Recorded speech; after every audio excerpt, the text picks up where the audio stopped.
बच्चों, welcome back to my YouTube channel learning student. तो आज हम लेकर के आए हैं जो क्लास 12th के बच्चे हैं उनके लिए हिंदी का जो है कि काव्य से फर्स्ट चैप्टर का यमुना छवि, जो कि भारतेंदु हरीशचंद्र जी के द्वारा है। और ये हमारा जो है कि वीडियो का थर्ड पार्ट है। ठीक है, तो चलिए देखते हैं।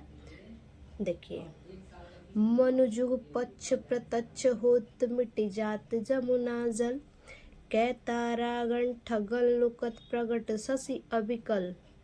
देखिए, मनु जुग, मनु का मतलब मानो, जुग मतलब दोनों, पक्ष मतलब पक्ष होता है। पक्ष का मतलब जो पक्ष होता है ना, कृष्ण पक्ष, और दूसरा आपका होता है शुक्ल पक्ष। ठीक है, उसी को बोला है।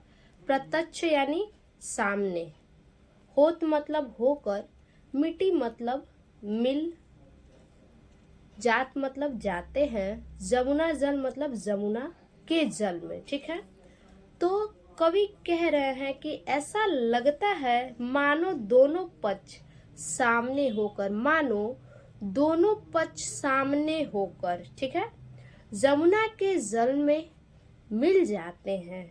ठीक है, अर्थात कहने का मतलब है कि ऐसा लगता है मानो दोनों पक्ष, कौन सा पक्ष? शुक्ल पक्ष और कृष्ण पक्ष। जब चंद्रमा दिखता है तो शुक्ल पक्ष होता है, और जब चंद्रमा नहीं दिखता है तो कृष्ण पक्ष होता है। ठीक है, तो वही कवि कह रहे हैं कि जमुना के जल में जो है कि चंद्रमा कभी दिखाई देता है तो ऐसा लगता है मानो शुक्ल पक्ष आ गया हो, और कभी छिप जाता है तो ऐसा लगता है मानो कृष्ण पक्ष आ गया हो।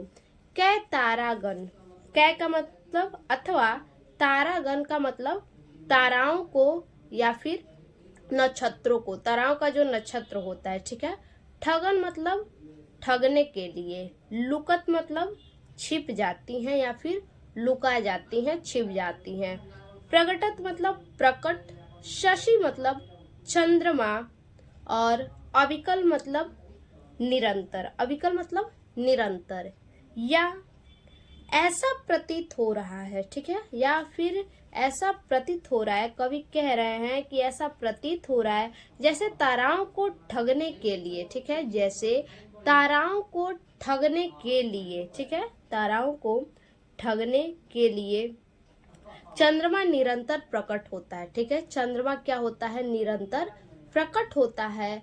और शशि मतलब चंद्रमा, चंद्रमा, और अविकल मतलब निरंतर। ठीक है, तो ऐसा लगता है कि ताराओं को ठगने के लिए चंद्रमा निरंतर प्रकट होता है और छिप जाता है। ठीक है, फिर कै कालिंदी नीर तरंग जीतो उपजावत, तीत नौहि धरी रूप मिलन हित तासो धावत। देखिए, कै कालिंदी, कै का मतलब अथवा या फिर या, ठीक है, अथवा कालिंदी नीर, कालिंदी नीर का मतलब है यमुना के जल में, कालिंदी नीर यानी यमुना के जल में, तरंग मतलब तरंग, जीतो मतलब जितनी, उपजावत मतलब उत्पन्न कर रहा है। ठीक है, उपजावत मतलब उत्पन्न कर रहा है।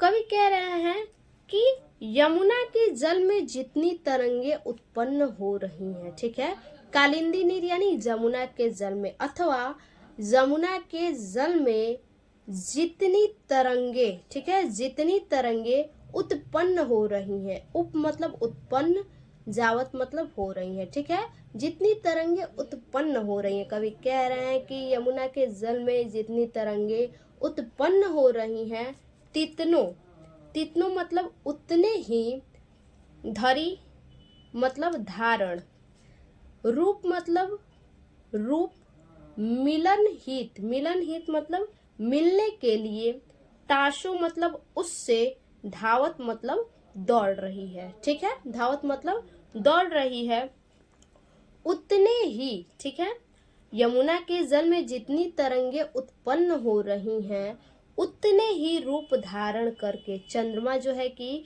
चंद्रमा उतने ही रूप धारण करके मिलने के लिए दौड़ रही है। ठीक है, फिर से देखिए, यमुना के जल में जितनी तरंगे उत्पन्न हो रही हैं उतने ही रूप धारण करके, चंद्रमा उतने ही रूप धारण करके मिलने के लिए दौड़ रही है। ठीक है, फिर देखिए कै मतलब अथवा, बहुत मतलब बहुत रजत, यानी रजत का मतलब चांदी होता है, तो बहुत सारे चांदी।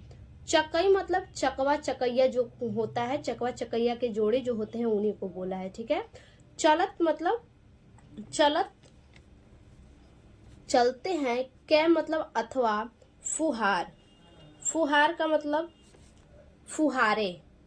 जल मतलब जल में, उच्छरत मतलब उत्पन्न हो रही है। ठीक है, अथवा बहुत सारे चांदी के, ठीक है, बहुत सारे चांदी के चकवा चकैया के जो जोड़े हैं जल में चल रहे हैं, अथवा फुहारे उत्पन्न हो रही हैं। ठीक है, ऐसा लगता है कि यमुना के जल में बहुत सारे चांदी के चकवा चकैया के जोड़े चल रहे हैं अथवा फुहारे उत्पन्न कर रहे हैं। ठीक है, कै निशिपति, कै का मतलब अथवा, निशिपति यानी चंद्रमा, मल्ल मतलब पहलवान, अनेक मतलब अनेक, विधि मतलब प्रकार से। ठीक है, अनेक प्रकार से। ठीक है, उठी बैठत कसरत करत, उठते हैं बैठते हैं और कसरत करते हैं। ठीक है, तो कै अथवा ऐसा लगता है, अथवा कवि को ऐसा लगता है जैसे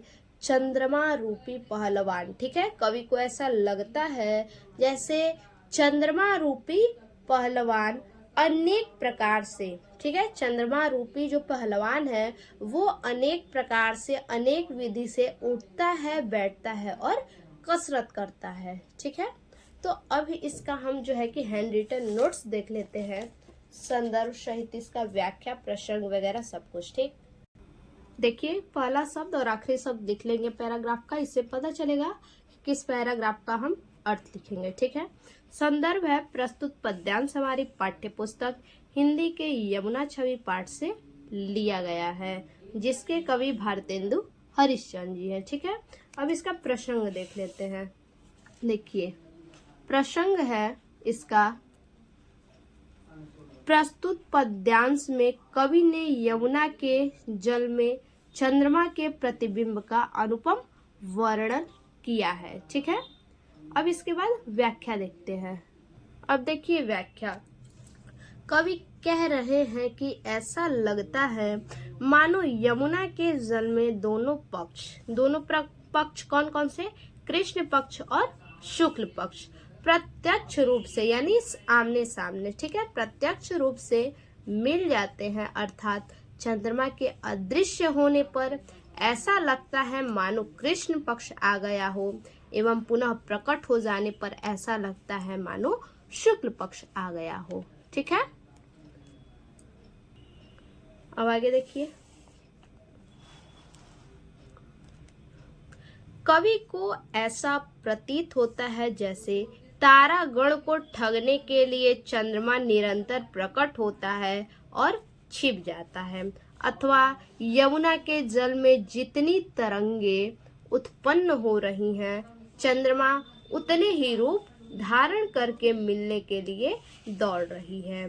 कवि को ऐसा लगता है, ठीक है, कवि को ऐसा लगता है मानो जल प्रतिबिंब के रूप में बहुत सारे चांदी के चकई चल रहे हो। ठीक है, चांदी के जो है चकई बहुत सारे प्रतिबिंब के रूप में चल रहे हों, या जल में फुहारे उत्पन्न हो रही हों, या चंद्रमा रूपी पहलवान अनेक प्रकार से उठता बैठता है और कसरत करता है। ठीक है, तो ये हमारा हो गया व्याख्या। अब आखिरी जो पैराग्राफ है उसको देख लेते हैं। कुजत कहूँ कलहंस कहूँ मज्जत पारावत कहूँ कारकंड उड़त कहूँ जल कुकुट धावत चक्रवाक कहूँ बसत कहूँ बक ध्यान लगावत शुक पिक जल कहूँ पियत कहूँ भ्रमरावली गावत। देखिए कूजत मतलब बोल रही है, ठीक है, या फिर कूज रहे हैं या फिर बोल रही हैं। कहूँ मतलब कहीं कहीं, कल हंस मतलब सुंदर हंस, कहूँ मतलब कहीं कहीं, मज्जत स्नान करना, मज्जत मतलब स्नान करना, पारावत मतलब कबूतर। देखिए कवि कह रहे हैं ऐसा प्रतीत हो रहा है जैसे कहीं सुंदर सुंदर हंस। ठीक है, कवि कह रहे हैं कि ऐसा प्रतीत हो रहा है कहीं सुंदर सुंदर हंस बोल रहे हैं या फिर कूजन कर रहे हैं, या कहीं कबूतर स्नान कर रहे हैं। कहूँ मतलब कहीं कहीं, कारंडव मतलब कारंडव यानी बतख। ठीक है, उड़ता उड़ रही है, या कहीं बतख उड़ रहे हैं। कहूँ मतलब कहीं, जल मतलब जल में, कुक्कुटा मतलब मुर्गे, धावत मतलब दौड़ रहे हैं। कहीं जल में मुर्गे दौड़ रहे हैं। चक्रवाक, चक्रवाक यानी चकवे। कहूँ मतलब कहीं, वास्तव मतलब निवास करना। कहीं चकवे यमुना के जल में निवास कर रहे हैं, तो कहीं बका मतलब बकुला, कहीं बकुला मछलियों पे ध्यान लगाए हुए हैं। ठीक है, ध्यान लगाओ तो मतलब ध्यान लगाए हुए हैं। कहीं बकुले यमुना के जल में मछलियों पे ध्यान लगाए हुए हैं। शुकह पिकह, शुक मतलब तोता, पिक मतलब कोयल, तोता और कोयल। जलह मतलब जल, कहूँ मतलब कहीं, पियता मतलब पी रहे हैं।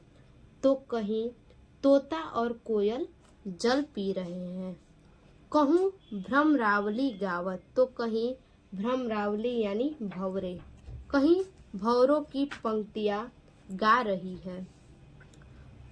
कहूँ यानी कहीं, तट मतलब किनारे, यमुना के किनारे, तो कहीं यमुना के किनारे पर नाचता मतलब नाचता है, मोर मतलब मोर, तो कहीं यमुना के किनारे मोर नाच रहे हैं।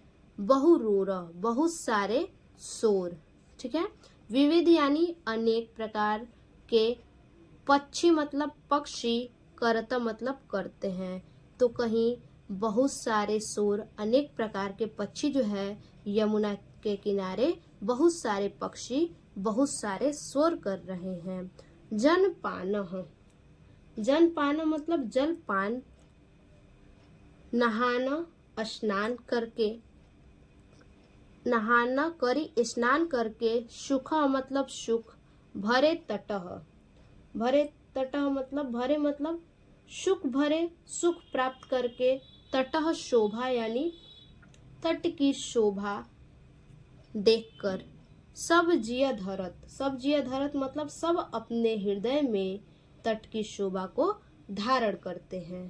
तो इसकी व्याख्या कैसे करेंगे, देखिए ऐसा प्रतीत हो रहा है, कवि कह रहे हैं ऐसा प्रतीत हो रहा है मानो जल पान करके। ठीक है, जल पान करके, मानो ऐसा लगता है जैसे यमुना के किनारे जो पक्षी हैं वो जलपान करके स्नान करके सुख प्राप्त कर रहे हैं। ठीक है, जलपान करके स्नान करके सुख प्राप्त कर रहे हैं और तट की शोभा को बढ़ा रहे हैं। और कवि कह रहे हैं यमुना की तट की शोभा को उन्होंने अपने हृदय में, सब जिया धरत अपने हृदय में अच्छी तरह धारण कर लिया है। ठीक है, तो अब इसका देखते हैं संदर्भ प्रसंग और व्याख्या। देखिए इसी प्रकार से लिख लेंगे दोनों साइड। ठीक है, और संदर्भ जो है कि हमारा वही रहेगा, इसलिए हमने पूर्ववत लिख दिया। प्रसंग है, प्रस्तुत पद्य में कवि ने यमुना के किनारे एवं यमुना के जल में विहार करते विभिन्न पक्षियों की अनुपम शोभा का वर्णन किया है। ठीक है, देखिए व्याख्या। कवि कह रहे हैं कि यमुना के जल सुंदर हंस कूजते हुए, ठीक है, यमुना के जल में जो है कि सुंदर हंस कूजते हुए विहार कर रहे हैं। ठीक, यमुना के जल में। आगे देखिए, तो कहीं कबूतर स्नान कर रहे हैं, तो कहीं बत्तख उड़ रहे हैं और कहीं मुर्गे जल में दौड़ रहे हैं। आगे देखिए, यमुना के जल में कहीं चकवे निवास कर रहे हैं, तो कहीं बगुले मछलियां पकड़ने के लिए ध्यान लगा रहे हैं। कहीं तोते एवं कोयल यमुना का जलपान कर रहे हैं, तो कहीं भौरे की पंक्तियां यमुना के जल में गुनगुनाते हुए गा रही हैं। यमुना के तट पर कहीं मोर नृत्य कर रहे हैं, तो कहीं अनेक प्रकार के पक्षी मिलकर शोर कर रहे हैं। इस प्रकार विभिन्न प्रकार के पक्षी यमुना के जल का पान कर रहे हैं और स्नान करके सुख प्राप्त कर रहे हैं तथा यमुना के तट की शोभा को बढ़ा रहे हैं। कवि कहते हैं कि यमुना के तट की एवं उसकी शोभा को उन्होंने अपने हृदय में अच्छी तरह धारण कर लिया है। ठीक है, तो ये हमारा हो गया जो है कि ये चैप्टर ख़त्म हो गया हमारा यमुना छवि का। फिर से मिलते हैं ऐसे एक और नए वीडियो में, तब तक के लिए धन्यवाद।